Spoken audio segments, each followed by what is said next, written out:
Assalamualaikum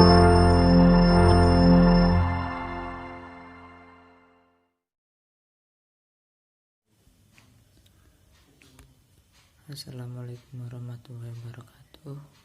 Perkenalkan, nama saya Najmuddin Lubis, NIM 430202000023, kelas 2A Manajemen Dakwah. Di sini saya akan membacakan definisi pluralisme agama.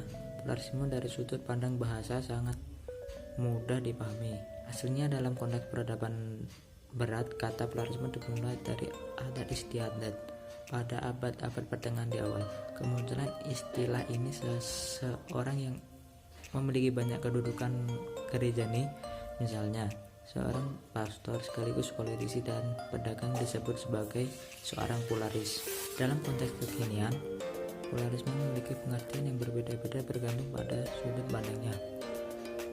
Pengertian pluralisme secara politis, filsafat, sosial, dan lain, yaitu pluralisme dapat diartikan sebagai paham yang mentoleransikan adanya keragaman pemikiran, peradaban, agama, dan budaya. Bukan hanya untuk menoleransikan adanya keragaman pemahaman tersebut, tapi bahkan mengakui kebenaran masing-masing pemahaman, setidaknya menurut logika para pengikutnya. Pengertian pluralisme agama secara etimologis berasal dari dua kata, yaitu pluralisme dari agama dalam bahasa Arab diterjemahkan al-tadudiyah, ad-diniyah dalam bahasa Inggris religious pluralism. Istilah pluralisme agama berasal dari bahasa Inggris. Pluralisme berarti jamak atau lebih dari satu. Pluralisme agama adalah sebuah konsep yang mempunyai makna luas berkaitan dengan penerimaan terhadap agama-agama yang berbeda dan dipergunakan dalam cara yang berlainan pula. Pluralisme agama adalah suatu sikap membangun tidak ada kesadaran normatif teologis, tetapi juga kesadaran sosial di mana kita hidup di tengah-tengah masyarakat yang plural dari segi agama, budaya, etnis, dan berbagai keragaman sosial lainnya. Menurut Nurkholis Majid, pluralisme agama dapat diambil melalui tiga sikap agama. 1. Sikap eksklusif. Dalam melihat agama lain, sikap ini memandang agama-agama lain adalah jalan yang salah menyesatkan umat. 2. Sikap inklusif. Sikap ini memandang agama-agama lain adalah bentuk implisit agama kita. 3. Sikap pluralis. Sikap ini bisa terekspresikan dalam macam-macam rumusan, misalnya agama-agama lain adalah jalan yang sama, sah, yang mencapai kebenaran yang sama. Agama lain berbicara secara berbeda tetapi merupakan kebenaran yang sama, sah, atau setiap agama mengekspresikan bagian penting. Sementara itu, al-sihab pluralisme yaitu pemeluk agama dituntut bukan saja mengakui keberadaan dan hak agama lain, tapi terlibat dalam usaha memahami perbedaan dan persamaan guna tercapainya kerukunan kebinekaan. Dari beberapa definisi menurut ahli di atas bahwa pluralisme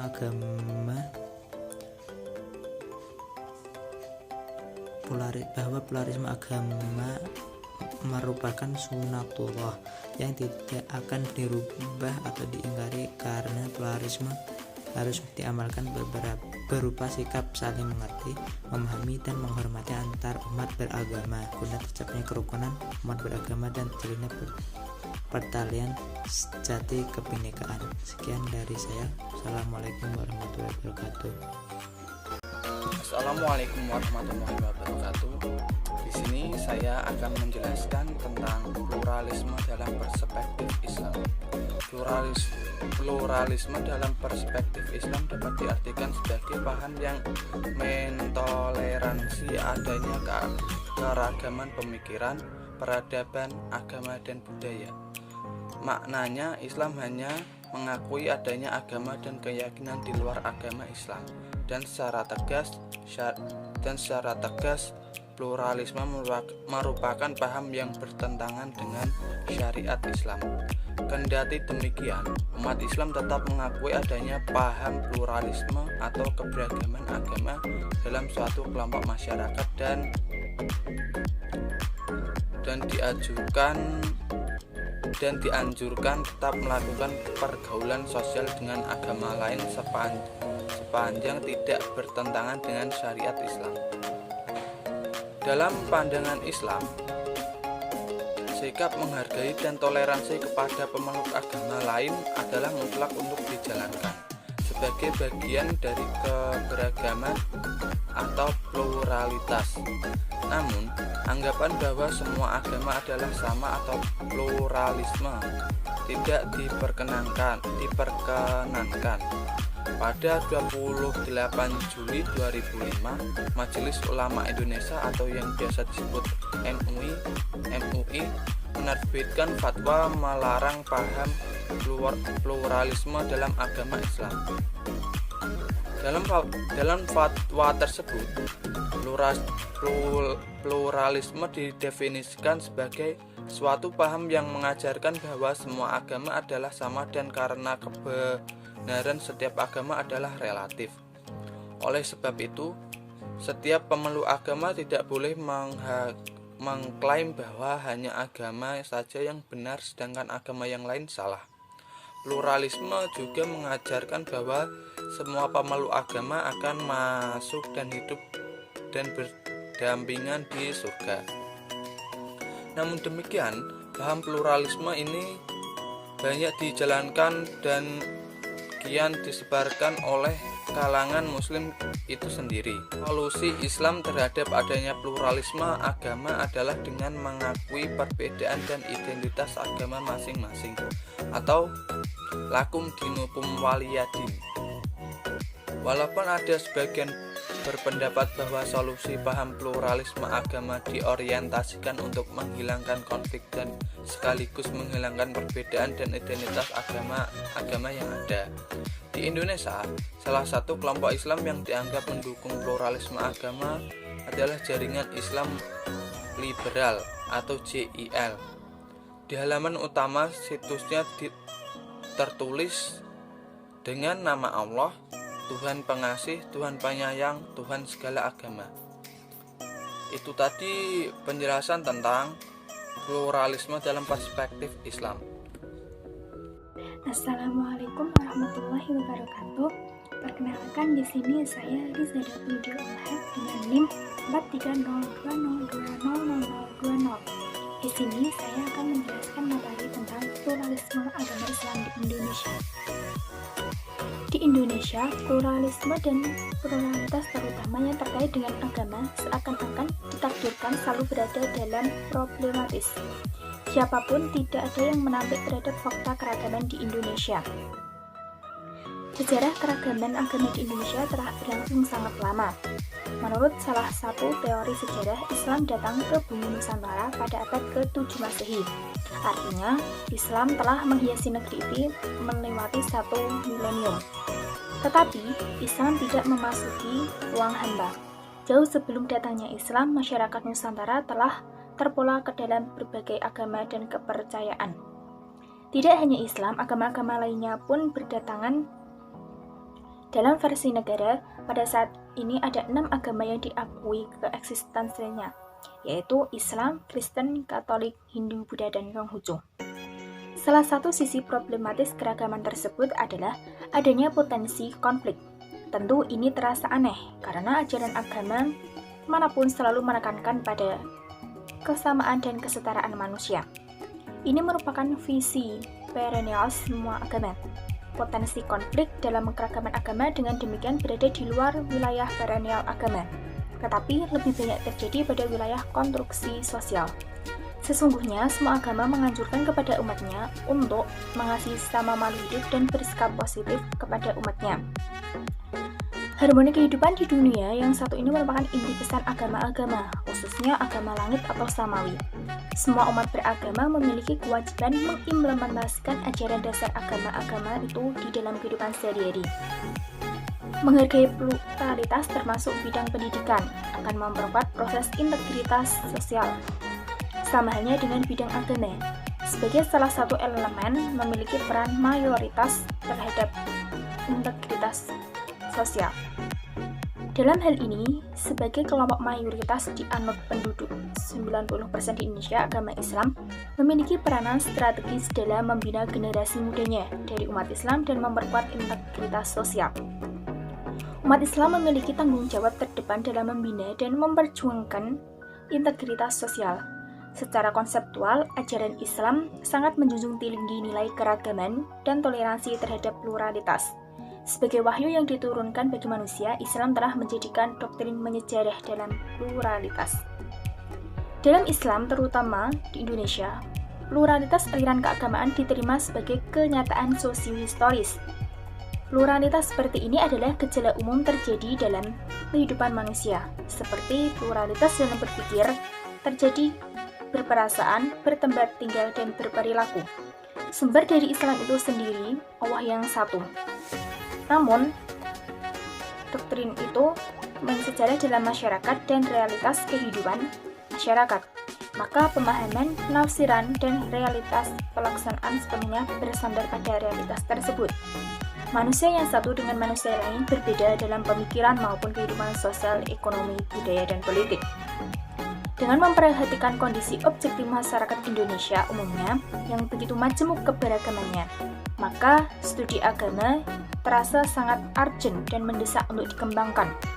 Dengan melakukan berbagai kajian yang menggunakan pendekatan multidisipliner, interdisipliner, dan pendekatan yang historis kritis, diharapkan akan terwujud toleransi antar umat beragama. Jika sikap toleransi tidak bisa ditumbuhkan dengan baik, maka kemungkinan akan terjadi berbagai konflik yang bernuansa agama atau agama dijadikan sebagai alat oleh kelompok tertentu akan mudah terjadi. Keadaan seperti ini tentu saja merugikan semua kelompok dan membuat kondisi sosial negara ini menjadi buruk. Kerukunan antar umat beragama yang selama ini sudah terwujud meskipun belakangan ini terjadi konflik dan pertikaian yang mengatasnamakan agama hendaknya tetap dipertahankan. Oleh karena itu, setiap kelompok keagamaan haruslah bersikap arif dalam menyikapi keadaan ini. Jangan sampai kemajemukan tersebut menjadi bencana bagi bangsa ini. Penyelesaian implikasi negatif dari pluralisme tidak harus dengan cara yang mengarah pada pengingkaran kenyataan pluralisme itu sendiri. Cara demikian seringkali nampak pada upaya menciptakan suatu integritas berbagai aspek kehidupan masyarakat. Pencegahan implikasi negatif pluralisme yang perlu dilakukan pertama adalah mengembangkan adanya sikap toleransi arif dalam menerima pluralisme. Berikutnya, bagaimana mengembangkan pluralisme menjadi kekuatan sinergis dalam kehidupan masyarakat di masa depan. Materi yang kedua yakni tantangan pluralisme agama di Indonesia. Bagi agama-agama pluralisme merupakan tantangan, pencarian titik temu agama-agama menjadi sangat penting untuk dilakukan. Pentingnya pencarian konvergensi agama sebagai kerangka acuan melalui beberapa pertimbangan. Pertama, secara praktis umat beragama belum sepenuhnya paham tentang pluralisme agama. Dengan demikian, sikap eksklusivisme beragama justru muncul ke permukaan. Ajaran yang benar adalah ajaran agama yang dimeluknya, dituduh sesat agama-agama yang lainnya, sehingga pemeluknya wajib ditobatkan dan dikikis, karena dalam pandangan Tuhan terkutuk baik agama maupun pemeluknya. Berawal dari mulai inilah akar konflik tersebut. Pola hubungan sosial lintas agama yang eksklusif menyebabkan keberlanjutan konflik dan realitas juga bagian dari keberlanjutan konflik. Kerukunan hidup beragama dan pluralitas agama memang belum sepenuhnya terjamin. Kedua, cenderung memonopoli klaim kebenaran dan klaim keselamatan saat berada di tengah-tengah pluralisme agama. Ini hanya pemeluk agama tertentu yang bersikap eksklusif atau terlalu indusif. Secara sosiologi, perang antar agama akan terjadi akibat munculnya berbagai konflik sosial politik. Pada saat ini, perbedaan agama telah menjadi salah satu masalah besar yang patut untuk memperoleh perhatian serius. Sedemikian seriusnya masalah ini sampai-sampai dapat menimbulkan perpecahan suatu bangsa. Perbedaan di antara suatu bangsa yang majemuk di satu sisi dapat memperkaya keanekaragaman bangsa itu sendiri. Tapi di lain pihak dapat juga menimbulkan suatu jurang pemisah di antara mereka. Hal lain yang berpotensi memicu konflik adalah terletak pada watak agama yang ekspansif, khususnya agama Samawi, Islam, dan Kristen yang sama-sama mengklaim sebagai agama misi dan dakwah. Proses penyebaran misi atau dakwah yang tidak memiliki rambu-rambu secara jelas dapat menciptakan kecemasan dan kecemburuan kelompok agama lain dan pada akhirnya bisa melahirkan konflik. Hal ini adalah gesekan yang paling efektif untuk saling membenci dan menimbulkan fitnah antar umat beragama.